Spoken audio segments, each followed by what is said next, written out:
Hi guys, welcome back to the channel and welcome to Airbrushing for the Absolute Beginner. I'm going to take you through 3 steps in this video. We're going to set the compressor up, so I'm going to show you how to set a silent airbrush compressor up to your brush. Then we'll take a look at the brush, show you how you sort of strip it down for cleaning, how the brush works, and then step 3 we're going to do paint. So getting your first airbrush paint mixed to the right consistency so you have no dramas when you want to come and spray. And then we'll do a little bit of a spray out. I've got the easel set up and I'll show you some simple things to practice as a beginner and getting you started. So we'll give you a little pan round now, show you the bits that I've got and talk you through that. This here is the setup that we are using today, guys. This is a beginner's setup. So we've got the brush that we're going to use today. This is the AB180S fine spray. As you can see, this is a double action airbrush, and then you've got the MAC valve there to the front. So I'm going to talk you through this brush and how that works. We've got some cleaning bits, nice and simple. We've got cotton buds, kitchen towel, paint stirrers, and we've got some plastic pots there for mixing some paint in. I've got a couple of airbrush paints. I'll leave links in the description to all these bits that you're seeing on the camera right now. We've got some flow improver, take you through that, mixing with the paint, and then we've got the compressor that we're using today. Now this is a single piston compressor, so you usually see a lot of these when you look on Amazon and eBay, but this actual model, as I say, link in the description. A braided airline that I'll show you how to link up in a minute, and we've got a cleaning pot with a stand so you can rest your airbrush in here and use this to clean through on your paint. So I'll take you through that bit as well. So that's the setup, nice and basic one for a beginner. I've got an easel with some paper that I can do the demo, show you some little practice things to do when you get set up with sort of a setup like this. So we'll get into it. I'll stick it on the tripod and I will talk you through the compressor setup. Right guys, I'm going to take you through setting up your compressor for the first time. So if you get one of these or you pick one of these up, they all sort of look similar. You've got your tank to the bottom of this. So that's where you turn the compressor on. The pressure builds up in the tank.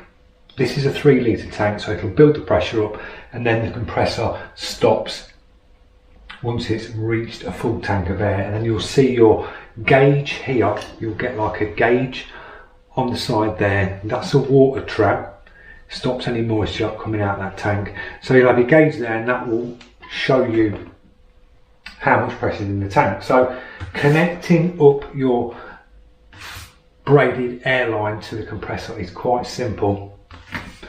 You get your 1/8 thread here that you just screw on to the water trap bit there at the front.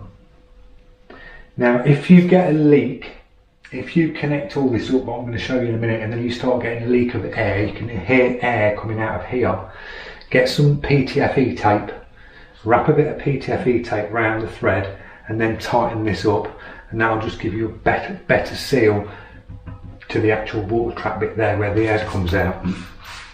Then you've got your brush side, so you're going to need a quick connect. Recommend getting these guys because you'll be screwing, if you don't get the quick connect, I'll just show you, you'll have this problem where you will screw this to your brush, and yes, you can work like that, but when it comes to cleaning your brush, you'll find that you need your airline off and out of the way to clean the brush. It just can be a bit of a pain just screwing these straight to the brush. So what you get is a quick connect. There'll be a link in the description to this. With these brushes you get the piece that goes straight on the bottom of the quick connect. This brush will come with this piece. Then what you need to get is a adapter, quick connect adapter that goes to your airline. Screw this in this side like that, and then you can clip your airbrush in, nice and simple. It just saves a lot of hassle having that screwed to the bottom of the brush, and then when you come to clean it you've got to unscrew that. You'll get air coming straight out because it's an open valve, but with that you can just unclip it. That can stay with your compressor, you're not going to get any leak of air, and then your brush you can just strip it a lot down easier to clean it. You've not got your airline attached. So that's that bit done. So now what you can do is you can turn your compressor on like that, and you've got no air leaks. But if you did have an air leak now, you can seal it here, and you can seal a bit of the PTFE tape on the bottom of this one. But these are good seals. This is a brand new braided hose and brand new connection, so I've got no leaks. This will build up to pressure, and on this bit here you can see your gauge going up, so this will show you how much pressure is in the actual compressor tank. So this will switch off in a moment. That's filled with air, so now you can attach your brush to your quick connect like that, and you should have air. When you press your trigger down, you'll have air coming out. Now to set the pressure for your brush, so you know you've got like 20 psi, 15 psi, something like that, what you'll do is go to the gauge on your compressor here. When you click this up, you can turn this like left and right, and you'll see the gauge. If I press the airbrushing like that,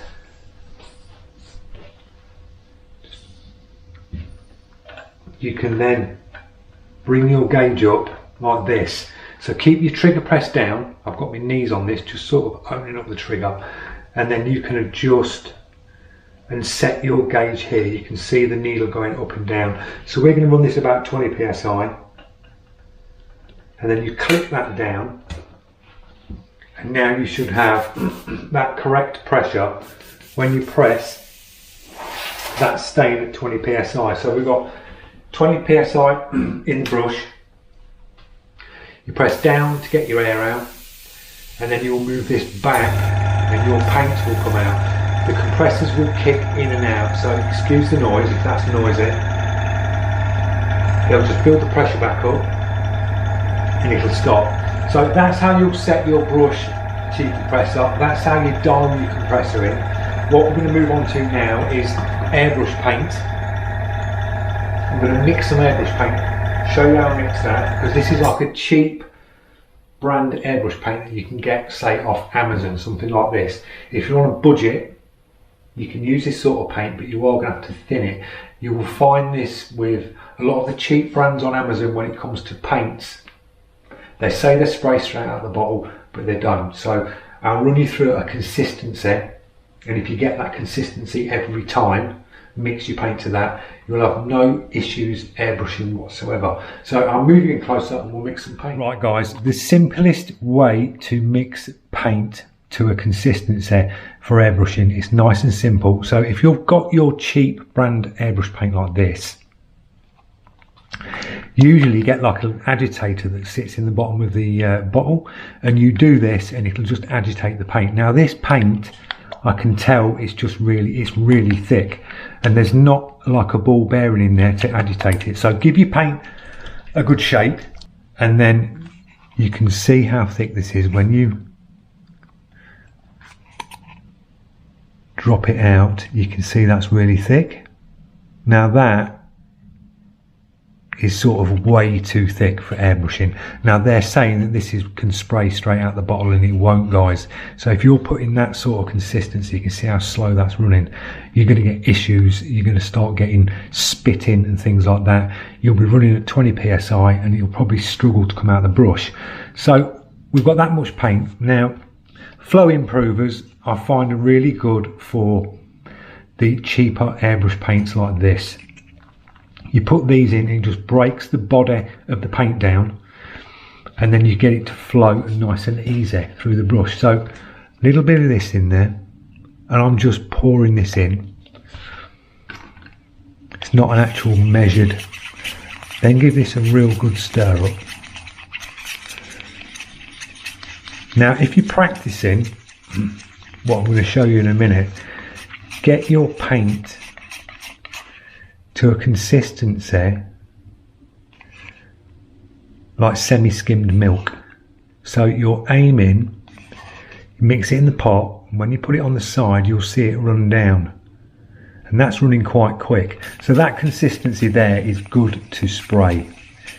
If you went thinner than this, don't worry if you're spraying on like practice paper and things like that.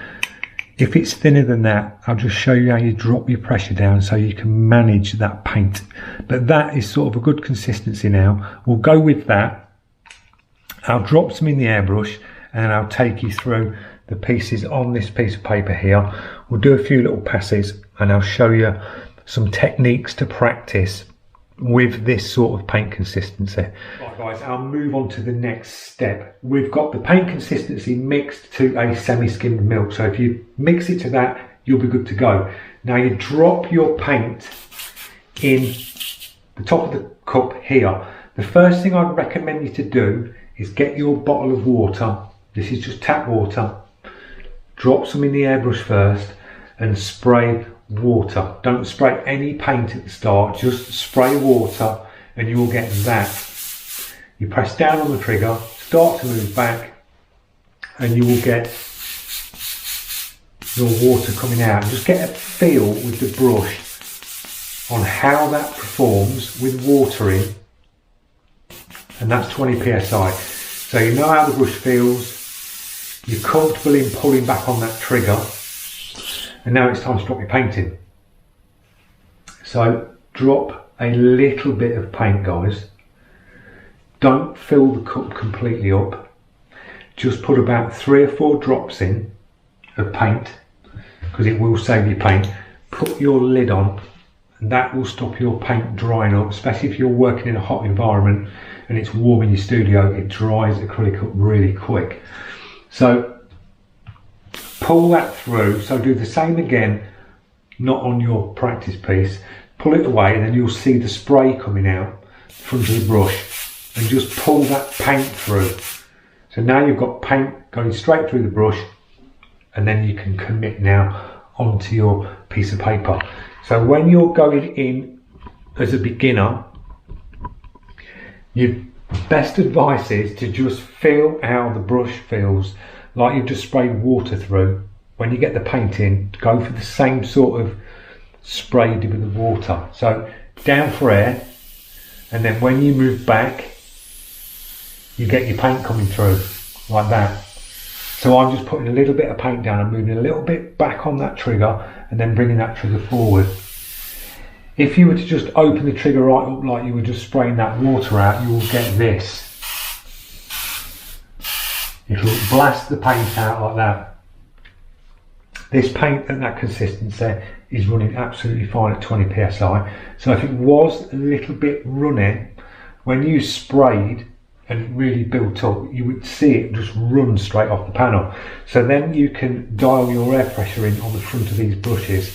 So just bring that down and you'll hear the air drop. Check with your trigger again, that's pulling the paint through. And then if it was really thinned out paint, you'd get away with a lower pressure and you wouldn't get any sort of runs because you're not blasting air at that piece of paper. So you've got your paint in, it's running nice. You'll see if it's atomising well. When you look at your paint and you spray paint down, if it's really grainy, like very dotty, coarse, on your, when you pull back and pull your paint through, your paint can be a little bit thick or your pressure can be a little bit low. So take it back up to 20 psi, which I'll do now. So I've got the full 20 coming in, and that with this mix is atomising really nice. So you'll see a real soft fade out from your dot when you spray. If you know your paint consistency is good and your air pressure is good, it'll atomise it really well and you'll get a very soft dot like this. And that's what you're aiming for, aiming to get that paint mix and your air pressure bang on. So when you spray, you're getting that nice airbrushed soft tone of a dot. So just go round practicing dots and pulling your paint through. Nice and simple. Get used to just pulling the paint through, listening to the brush, listen to the air pressure. You will know if it's too grainy. The brush sounds very bitty when it sprays. When it's a really nice paint consistency, the brush sounds smooth and a lot quieter because it's not got thick paint coming through it.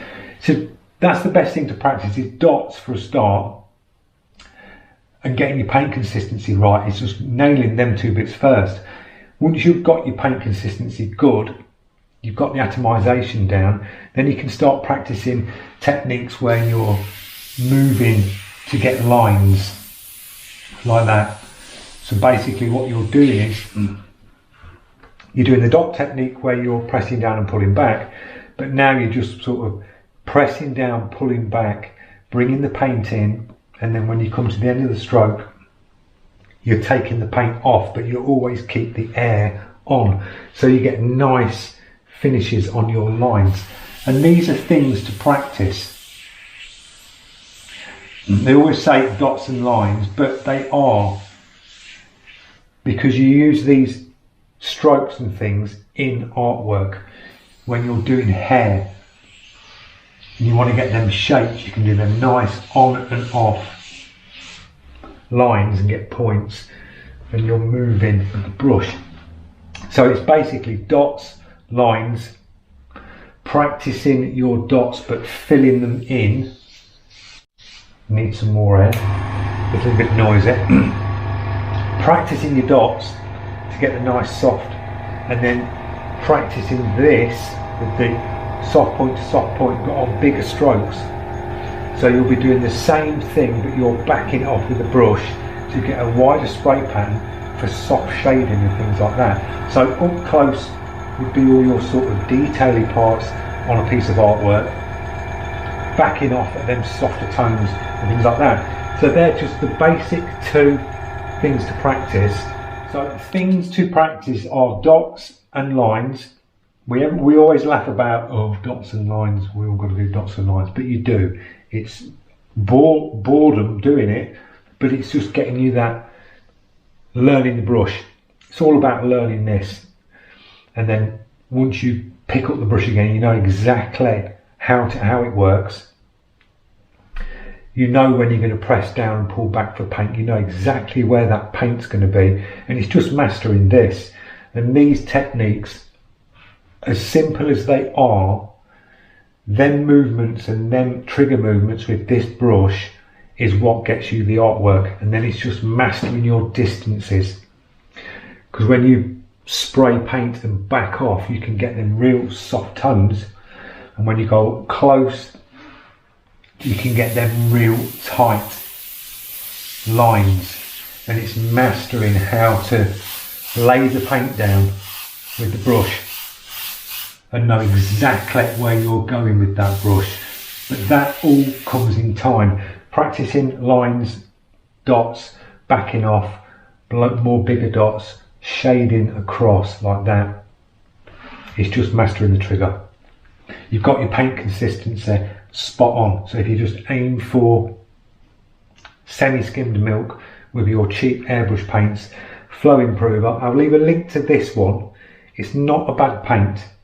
It's spraying okay, but I would recommend the flow improver. But as a budget to get you going, pack of paints for about £17, it's a no-brainer because it works. It atomizes nice. Once you get the consistency right, the brush works brilliantly with it. So that's a bit of the setup. We've got the paint mixing down. There's some little things to practice there. The last step that I'm going to go through is you've been practicing your work and airbrush skills, and you've got a little bit of paint left, and now you need to clean it. And it is advised to clean it, guys. The cheaper brushes, keep them as clean as you can, front end nice and clean. When you've got your airbrush in the holder, you've either got a mixing pot like this.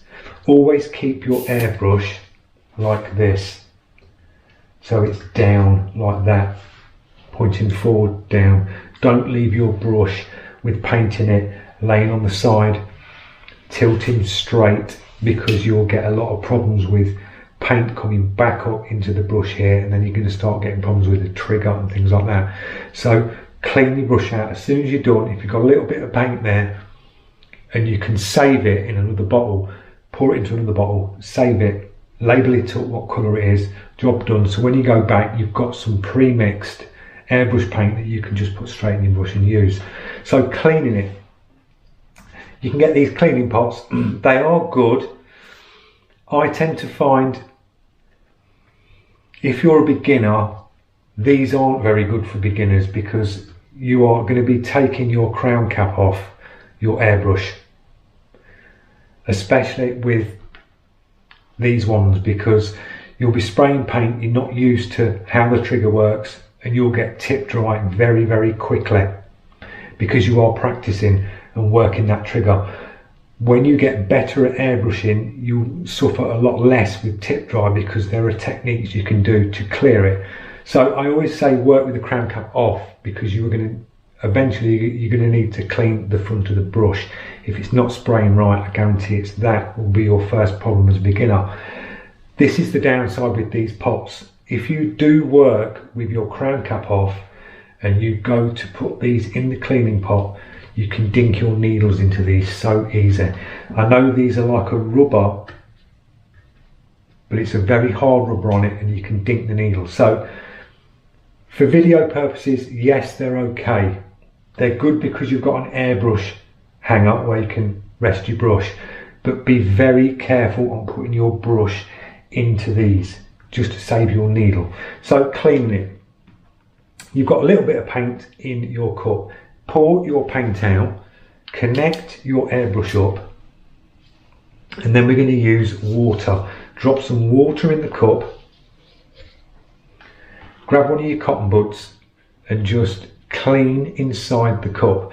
Now the cup of your airbrush should be quite clean because you've been spraying with the lid on, so you won't have a lot of dried up paint in there. Just give it a wipe round the cup like that. Take any excess paint off from the inner of the cup. I've got basically near enough half a cup of water in here, in the actual airbrush. Then I'll get some paper towel and I'll just go into the water inside the cup, give it a quick wipe round like that, and you'll pull dirty paint out. Another wipe round like that, and then just give it a blast through, pull that through, drop a little bit more water in,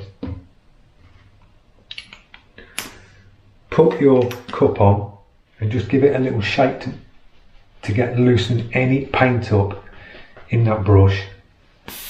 Then blast that through again.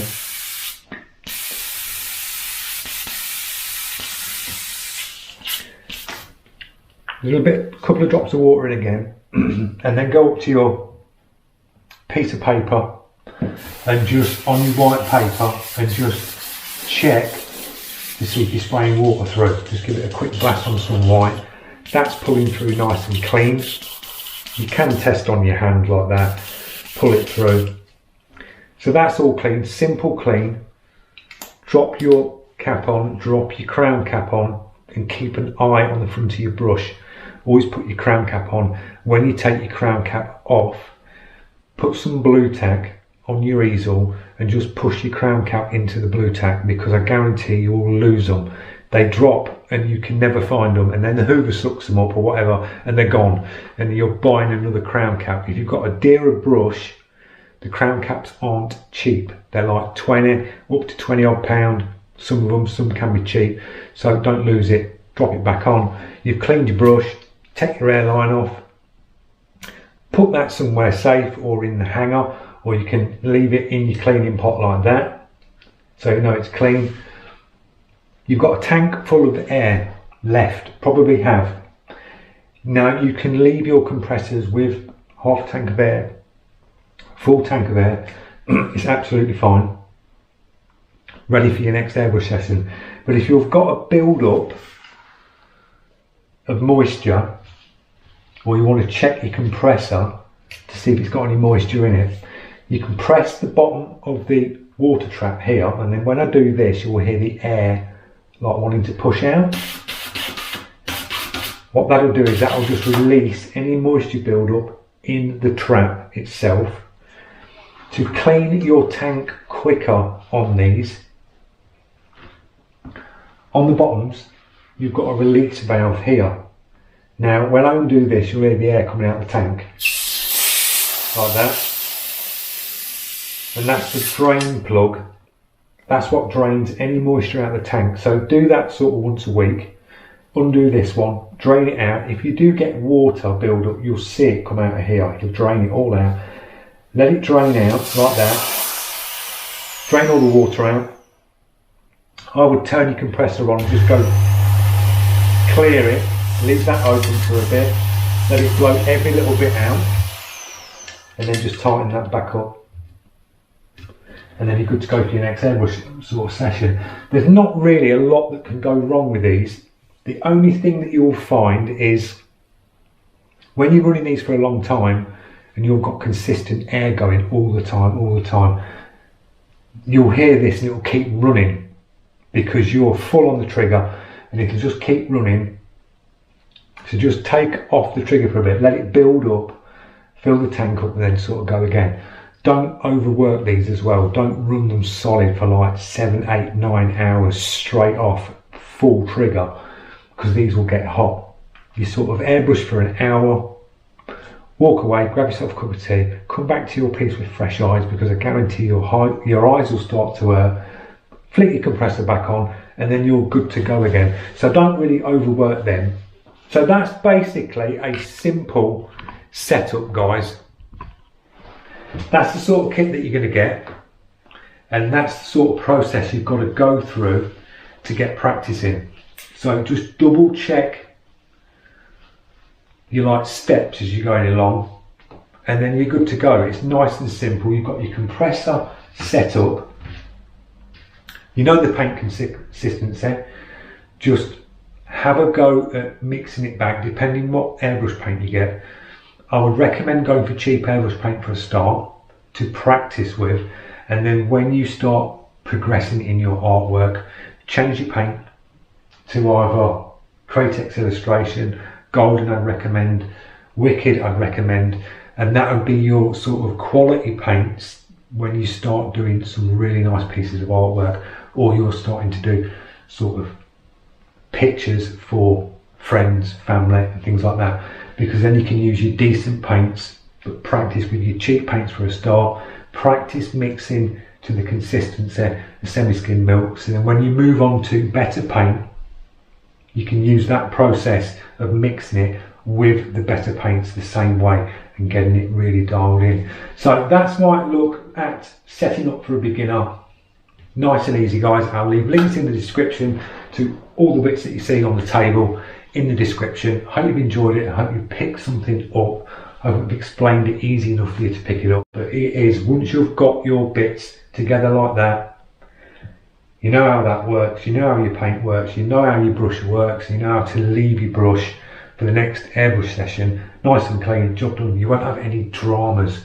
It's when beginners jump in, they flick that on, they've watched all the videos, they've took little snippets and then something goes wrong. If you just stick to that method, you'll have no dramas, or you'll have a lot less dramas than going in heavy-handed, chucking paint in, getting it clogged, leaving paint in your brush. You come back, that's a headache because all the paint's dried up in the brush. Then you start fiddling around because you don't know how to strip the brush down. Nice and simple, guys. Keep it clean. Keep this bit clean and keep your brush like that if you've got paint in it. Don't leave it like that, or don't leave it tilting back, or don't leave it resting down on the table, because paint will travel back up through these seals, especially when it's thin paint. So I've waffled on long enough. I will see you in the next one, guys. Thanks for watching. Don't forget, if you're new to the channel, click that subscribe, press that notification, and I'll see you in the next one. Cheers.